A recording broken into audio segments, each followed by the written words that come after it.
Good morning, welcome to IG's early morning call. It's Thursday, the 6th of July. Let's take a look at the headlines as we await the start of today's European markets, where we are expecting declines across the board. It's been a week so far that we've seen so far this week. The dollar rises, indices are on the way down. We've got this US dollar climbing on the back of what we heard late last night from the FOMC, the minutes of the last Federal Reserve meeting, showing that there was a majority to leave interest rates on hold, but there were some that wanted a further interest rate rise. The FCA today is meeting banks amid allegations of profiteering. Banks are reportedly not handing on sufficient amount of interest rate rises for savers. Jeremy Hunt, the Chancellor of the Exchequer, says that these interest rate rises must be passed on. The savers especially, we're seeing big rises, of course, in the mortgage rates, but not so much for savings rates. And we got Levi Strauss earnings out after the bell this evening. We're looking at the company as it sees costs rising. Take a look at what's happening with volatility. We are up again today at 1617. It's not a big move, but it is nonetheless the biggest move that we've seen on the way up since the middle of May. But it is at these low levels that we've seen, levels that we've just reported in the last couple of weeks, the lowest we've seen since February 2020, which indicates that the markets are finding it difficult to get a grip on any particular direction. That being said, this little bit of an uptick is seeing some risk off trade developing around the European markets. We've got to test this level on the London FTSE 100 at 7,400. We saw that low achieved back on the 26th of June with that spike down there, with that hammer candle where we saw the bounce up. But that was short-lived, only lasted 4 or 5 sessions. And we've seen these declines. Yesterday's drop in the markets coming on the 24-hour session on the IG platform as a result of the Fed minutes. We'll go into details of what the Fed said at the release of the minutes late last night. But the bottom line is that we've got money coming out of these markets as things stand. So we're certainly expecting a weaker start to the European trading day today. As I said, we're testing the line of support at 7,400. If we break that, we're then down to levels in the markets not seen since the 24th of March this year. Same sort of price action across many of the European markets. We've been looking back at this Fibonacci, which I have been we've had this on here since the lows that we had back on the 31st of May, and we've seen a test this line of support at 76.4%, retracement at 15,817. You get a break of there, you're then on the way down to a total retracement with a price target at 15,625. Short on all these European markets going into the start of today's session, looking for losses across the board. And as you can see here, as if it needs mentioning, the declines also seen on the French markets as well. As I said, it's been a weak week.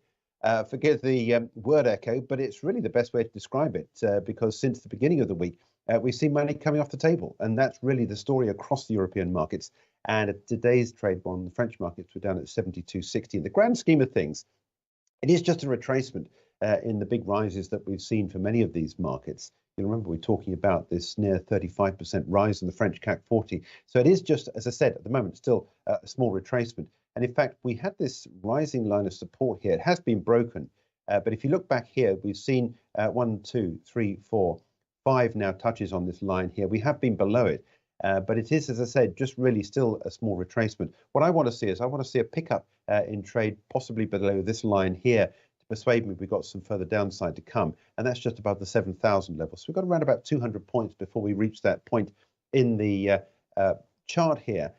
So we are at the moment witnessing some early declines, indicating a slower start in the French markets as well. So far as the MACD is concerned, just wanted to highlight this one here. We're on the way down again, so momentum is beginning to pick up on the downside, but we're still up above the red dotted line. So momentum still hasn't crossed the indicator line here. So we are still, as I say, just a small retracement, but nonetheless going short into these markets at the start of today's session. Overnight in Asia, you've seen some big hefty declines in some of these markets there today. Look at that, the Hang Seng stock index down over 3%. All this coming as a result of indications from the Fed that there are more interest rate rises to come. Just a question of numbers. In today's session across the Asia Pacific markets, one of the bellwethers in the chip market, Samsung Electronics, it's been down 0.5% today. It's published its pre-earnings guidance. The June quarter profits expected to drop 96% year on year to its lowest in more than 14 years. Memory chip prices falling further in the period and inventory values dropping. You remember a couple of years ago we were talking about chip shortages. Now we've seen the surplus coming through. Traditionally, Samsung is a big earner. The chip division is forecast to record a loss of between 3 and 4 trillion won, in dollar terms between 2.3 billion and $3 billion.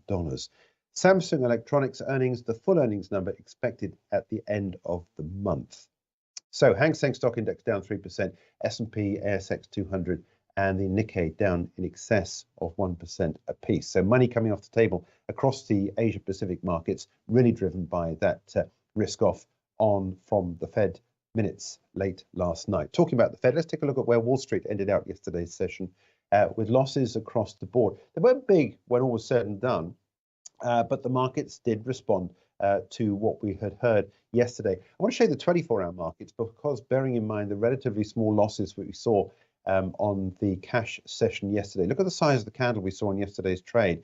I want to show you the 1 hour candle just to show you what happened when the minutes were released late last night at 1900. There we are. That was the point at which the minutes were released. And you can see after them, we've seen these 1 hour candles indicating the downside.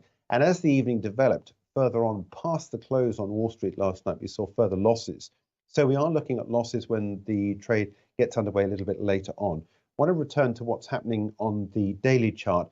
Like what I was saying in the European markets, this is just a small retracement. We've seen these recent highs at 34,574. We've seen a lower low printed in the last few days. Let me just quickly see if I can expand this out to give us an idea as to where the line of support is. So, as I say, this is just a retracement, 34,186. This rising line of support here kicks in at 33,460. Despite the fact we are short going into the markets in today's session, there is at the moment little or no move on the 24-hour markets. But one of the areas of interest I think is really worth looking at has been what's happening with these tech stocks, because techs have really been pushing up some of the markets. As we know, the S&P 500 is a broad market index, but there's a lot of these big tech stocks now in this. And as a result of that, we've seen this big push higher. The S&P 500 yesterday dropping like all the other markets, but it was the NASDAQ that has in the past been holding up better than most. And in fact, in yesterday's session, we saw it approach and was within a few ticks of the highs that we saw in yesterday's trade mid-session, not seen since the 16th of June last year. Then came the fall. But as you can see here, the size of the body of the candle isn't nearly as deep or as big as the downdraft we saw on the 24-hour markets on the Dow and the S&P. So broadly speaking, the NASDAQ continues to hold on to recent gains.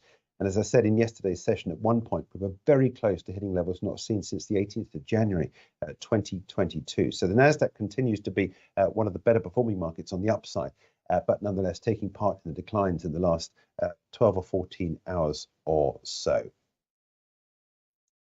So the minutes of the last Federal Reserve meeting where US rates were left on hold showed that there was a majority that preferred to leave interest rates as they were for that meeting, but there was a sizable minority that still wanted to push rates up. For the decision was to hold this time, to buy time to assess the effect on the economy for the interest rate rises that we've seen. Let's take a look at what's been happening on the foreign exchange markets, because it's really all about what's been going on with the dollar. This is the dollar basket. In yesterday's session, we saw it push up. In today's trade, we have seen a little bit of money taken off the table at 102.83. But as you can see in yesterday's session, we saw this climb not too far away, closing at levels not seen since the 13th of June. But this rise is seen in place because the Fed is still raising interest rates. And that is the message that the Fed wanted to impart last night. The market seems to be reasonable in pricing in 2 more rate rises this year of 25 basis points each. It's just a question as to when those rises will come. More economic data today, including the monthly US jobs report, ADP private payrolls, and Friday's non-farm numbers, could all help determine the Fed's rate trajectory. Let's take a look at what we've got today. It's a day late. The ADP employment is normally out on a Wednesday, but because we saw the Independence Day holiday on Tuesday, it means that things are shunted down the week a little bit. The ADP employment change, we're expecting June to come up with a number of 228,000 jobs having been created in the US economy. 130, the weekly jobless claims expectations are there for 245,000 jobs. And we got JOLT jobs openings at 3 o'clock this afternoon. These are all UK times. Expectations for May, 9.93 million. So you can see that the US economy is still producing jobs, and it is doing so in an environment where we've got inflation holding up at recent highs. Let's take a look at what's happening for the euro-dollar trade, because this is the way to trade the dollar. And it is a story today where we've got a little bit of a reversal in what is otherwise a weakening trade for the euro. Still short on this. If you're short on this, your stop would remain above the 110 level. We're currently trading at 108.63. This is the line of support down here, this fib retracement at 61.8% at 107.38, which is the price target if you're short on this trade. You get a candle close below there. You're then on the way down to the 76.4% retracement at 106.53, which were the lows we had on this market back on the 31st of May.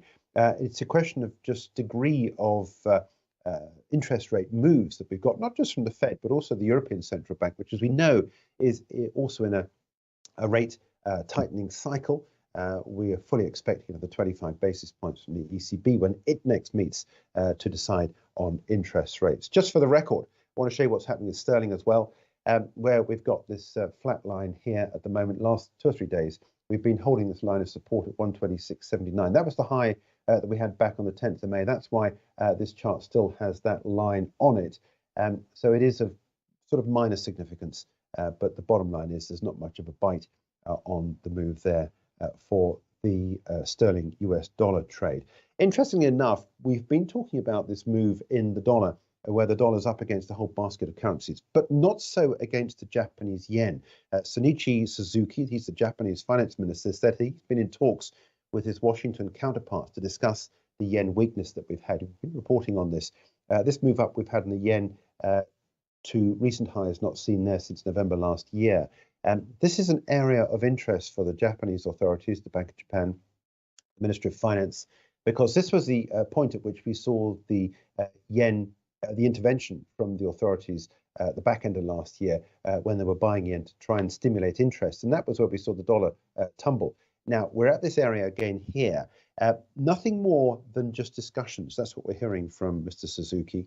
But he has had this statement to suggest that he is in talks with other central bankers about possibly buying Japanese yen. And I think that's the reason why we've got this unusual move. I say unusual because it's the dollar down against the Japanese yen. And that is the reason why. We've heard nothing about firm intervention, but it is at the moment just talking about it is enough to see some dollar weakness against a slightly stronger Japanese yen in today's session. But that's what's bucking the market trend. And it's not just against the US dollar we've seen a stronger Japanese yen. That stronger Japanese yen has also been seen in some of the other crosses that we've been monitoring this week. Look at that third day in a row of losses for the euro against sterling. So you can see it's not just the US dollar. Let's take a look as well at what's been happening in some other areas of the market. We've seen some economic data out from Australia out overnight, where trade surplus unexpectedly rose in May to 11.8 billion Aussie dollars, exports increasing by 4.4%, while imports rose, but by a softer 2.5%. If it's worth looking at it for no other reason other than just to acknowledge the fact that we're covering what's going on in this market here, the Aussie is up in today's session against the US dollar. Another one of those areas of the market of interest, partially, I suspect, possibly because of some move for the Japanese yen with the closeness between the Australian economy and the Japanese economy. That's possibly why we might have seen a little bit of an interest in the Aussie in today's session. I can't see really that there's necessarily much reason to buy the Aussie as a result of the Australian trade surplus data out today, because it was only a minor move. But nonetheless, this is what's happening in the market. Another one of those currencies that's bucking the trend against the US dollar. Now, today, the UK banks are on the naughty step and will be facing regulators at the Financial Conduct Authority, facing accusations of profiteering for not adequately passing through interest rate rises. Remember, the Bank of England's been raising interest rates, and they've been raising mortgage rates as well, but they've not been raising interest rates or savings rates up by the same sort of margins. Now, clearly, banks have to make a profit and indeed do so at the marginal difference between the money they buy and the money that they sell on. But we'll be taking a look at this chart today. This is the FTSE 350 banking index. It's bumping up against this line of resistance that we've got here, which shows the highs that we had here back on the 8th of June at 36.44. Yesterday, we saw a decline. We knew this meeting was going to happen. I'm not suggesting we're going to get any startling move at the beginning of today's session for this. But the Bank of England's hefty interest rate increases have seen high street banks such as NatWest, Barclays, HSBC, Lloyds all increase their mortgage costs steeply, but savers have been seeing their rates rise less fast, and that's really what's irking the regulator.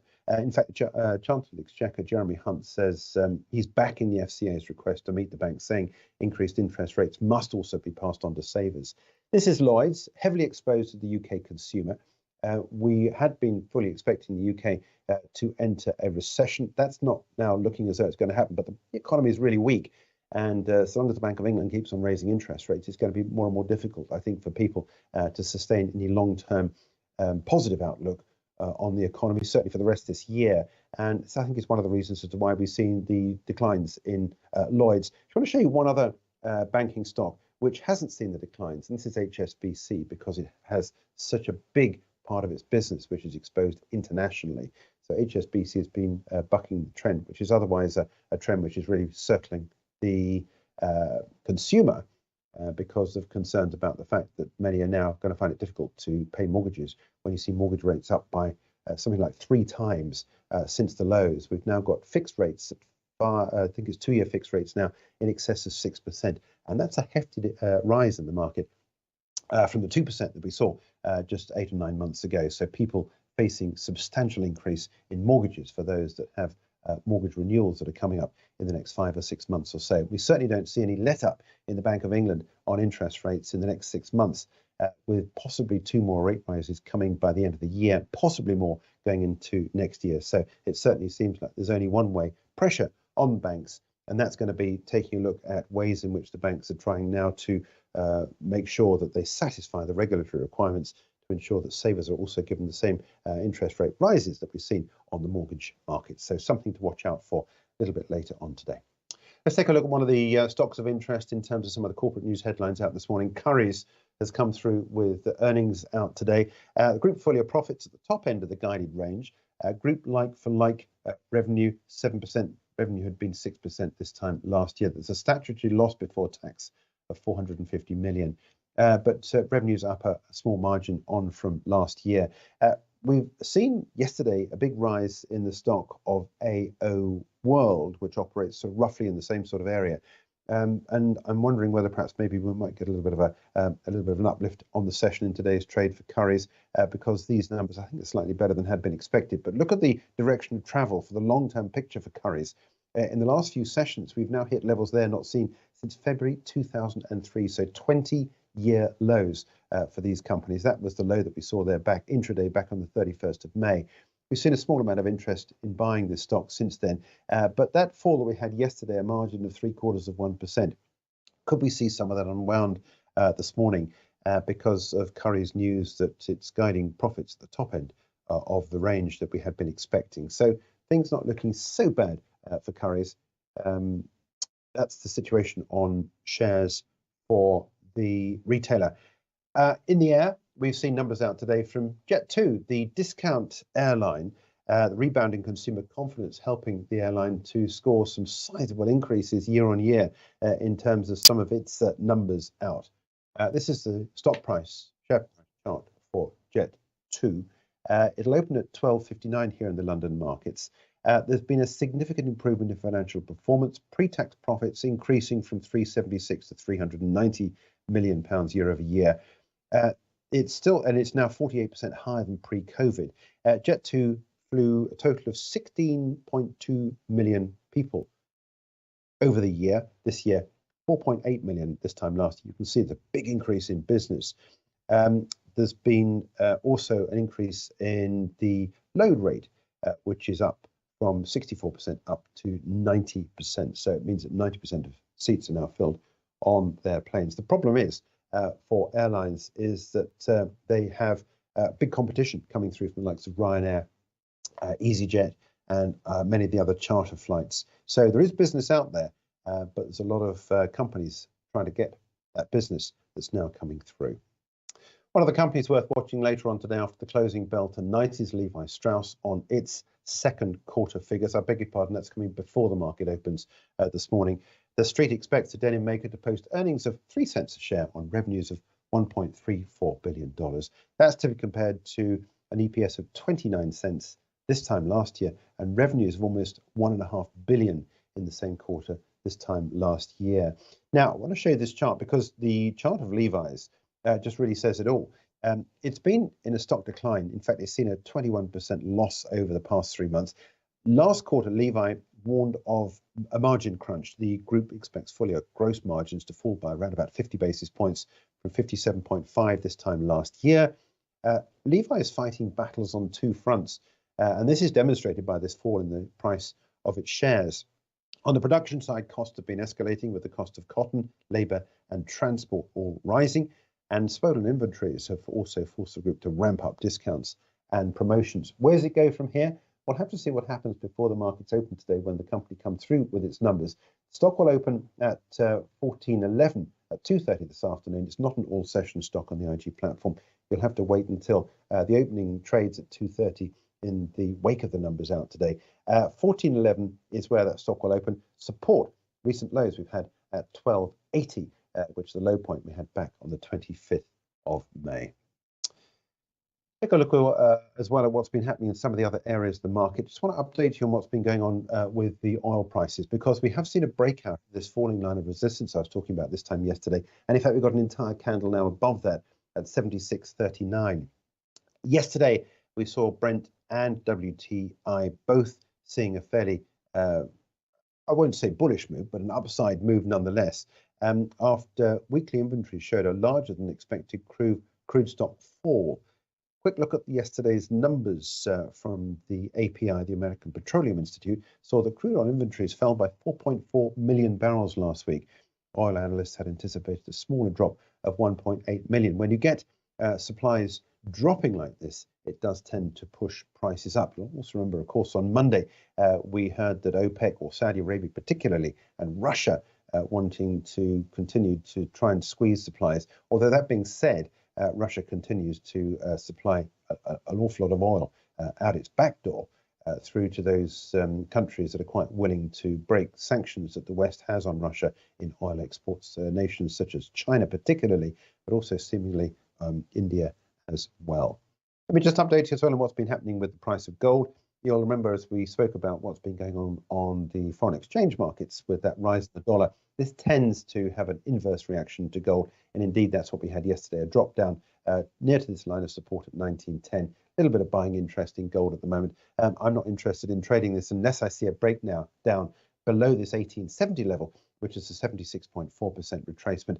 I'd then be short down to 1804. but that would also coincide with the break of this red line here, which is a 200-day moving average, which is also of significance on the downside, I think, for the price of gold. That's it. We're back at 10:30 for charting the markets this morning. It's Sean from Johannesburg at 10:30. Hope you can join Sean Murison there for his look at some of the charts to watch out for from a technical perspective.